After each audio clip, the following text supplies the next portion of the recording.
Hello students, मैं सुमित शर्मा। तो आज हम लोग पढ़ेंगे ट्रिग्नोमेट्री। तो ट्रिग्नोमेट्री क्या होता है? ये एक ब्रांच होता है मैथमेटिक्स का, जहां हम लोग मेजरमेंट ऑफ एंगल्स के बारे में पढ़ते हैं और problem allied with the angles के बारे में पढ़ते हैं। तो चलिए आगे हम लोग देखते हैं। तो आगे एक टॉपिक आता है ट्रिग्नोमेट्रिक रेशियो। तो ट्रिग्नोमेट्रिक रेशियोज होता क्या है? The ratio of side of a triangle, right triangle, are called trigonometric ratios. कहने का मतलब कि किसी भी राइट एंगल के दो साइड का अगर हम लोग रेशियो निकालते हैं तो उसको बोलते हैं हम लोग ट्रिग्नोमेट्री रेशियो। जैसे अगर नीचे एक ट्रायंगल दिया हुआ है, देखिए, तो A B by B C का अगर रेशियो हम लोग करें तो इसको बोल सकते हैं हम लोग ट्रिग्नोमेट्री रेशियो। और एक बात का ध्यान रखें कि हम लोग जब ट्रिग्नोमेट्री पढ़ रहे हैं तो यहाँ पर हम लोग एंगल को थीटा बोलेंगे, एंगल को हम लोग क्या बोलेंगे? थीटा बोलेंगे। तो ठीक है, तो आगे चलते हैं। तो देख रहे हैं कि यहाँ पर जो ट्रायंगल है उसको थोड़ा डिस्क्राइब करते हैं हम लोग। तो यहाँ पर देखिए, ए बी जो है हमारा परपेंडिकुलर है, बी सी जो है हमारा बेस है, और ए सी जो है हाइपोटेनस है। ठीक है, तो आगे हम लोग और चलते हैं। तो थीटा को और अच्छा से डिस्क्राइब करते हैं और ट्रिग्नोमेट्रिक रेशियोज के बारे में आगे पढ़ते हैं। तो देखिए, एक टर्म आता है आप लोग का साइन थीटा, इसको हम लोग साइन थीटा भी बोलते हैं। तो साइन थीटा का हमारा फॉर्मूला क्या होता है? Perpendicular by hypotenuse, perpendicular by hypotenuse. और आगे चलते हैं तो आता है कोसाइन थीटा। कोसाइन थीटा का फॉर्मूला क्या होता है? Base by hypotenuse. फिर टैंजेंट थीटा आता है जिसको हम लोग टैन थीटा भी बोलते हैं, और इसका फॉर्मूला क्या होता है? Perpendicular by base. और फिर चौथा टर्म हम लोग का आता है जिसको बोलते हैं कोसेकेंट थीटा, और ऐसे बोलते हैं उसको कोसेक थीटा। तो इसका कोसेक थीटा का फॉर्मूला होता है हाइपोटेनस बाई परपेंडिकुलर। फिर हम लोग आगे पढ़ते हैं तो आता है सेकेंट थीटा, जिसको हम लोग सेक थीटा भी बोलते हैं, और सेक थीटा का फॉर्मूला होता है hypotenuse by base, hypotenuse by base. फिर उसके बाद लास्ट टर्म आता है कोटैंजेंट थीटा। तो कोटैंजेंट थीटा को हम लोग कॉट थीटा भी बोलते हैं, जिसका फॉर्मूला होता है बेस बाय परपेंडिकुलर। ठीक है, तो ये सब तो हम लोगों ने बेसिक पढ़ लिया। अब आगे हम लोग पढ़ेंगे reciprocal relation of trigonometric ratio. तो जिसमें पहला है कॉसेक थीटा का फॉर्मूला हो जाता है रेसिप्रोकल रिलेशन में 1 by sine theta, 1 by sine theta. और उसी में दूसरा है सेक थीटा। सेक थीटे का रेसिप्रोकल रिलेशन में फॉर्मूला हो जाता है 1 बाई कॉस थीटा। और उसके बाद थर्ड है कॉट थीटा। कॉट थीटा का रेसिप्रोकल रिलेशन में फॉर्मूला हो जाता है 1 बाई टैन थीटा।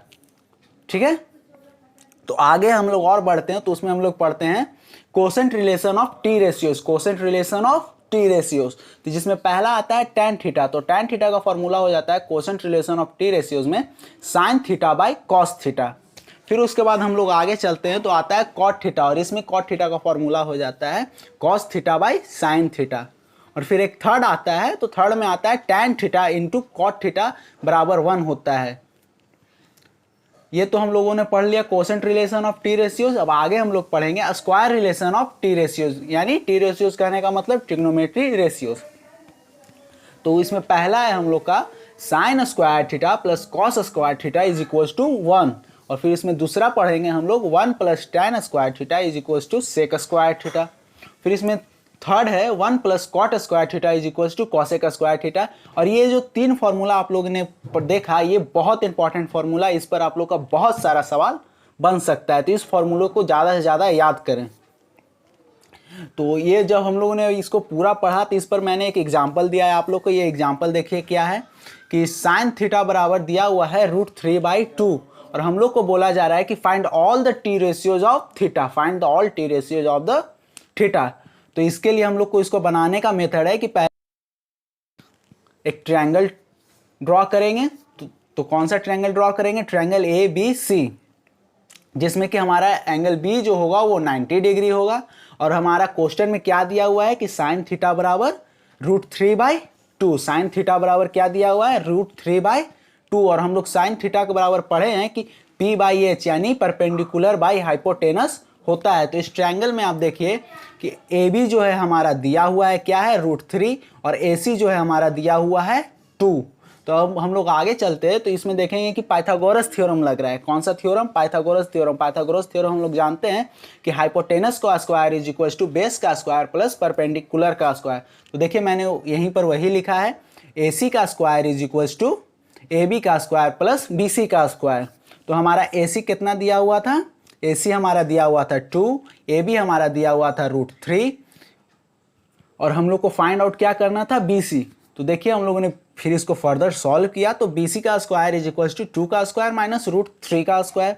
तो BC का स्क्वायर इज इक्वल टू हो जाएगा 4 - 3, क्योंकि √3 का अगर स्क्वायर करेंगे तो वो 3 ही आएगा। तो 4 - 3 हो गया 1 हमारा। फिर उसके बाद BC इज इक्वल टू आ जाता है √1 और √1 को हम लोग 1 भी लिख सकते हैं। तो हमारा बेस कितना आ गया, BC 1 आ गया। बेस BC हमारा कितना आ गया, 1 आ गया। तो देखिए हमारे पास क्या क्या आ गया, P बराबर यानी परपेंडिकुलर बराबर √3 आ गया, बेस बराबर 1 आ गया और हाइपोटेनस बराबर 2 आ गया। तो आगे हम लोग को क्या फाइंड करना था, फाइंड करना था हम लोग को find all the value of T ratios. तो देखिए हम लोग आगे, तो साइन थीटा का फॉर्मूला क्या होता है, P/H। P हमारे पास √3 था और H हमारे पास 2 था। फिर उसके बाद कॉस थीटा, तो कॉस थीटा का फॉर्मूला होता है B/H, जिसमें से बेस हमारा था 1 और फिर उसके बाद H था हमारा 2। इसी तरह हमने कॉट थीटा तक सारा निकाला है।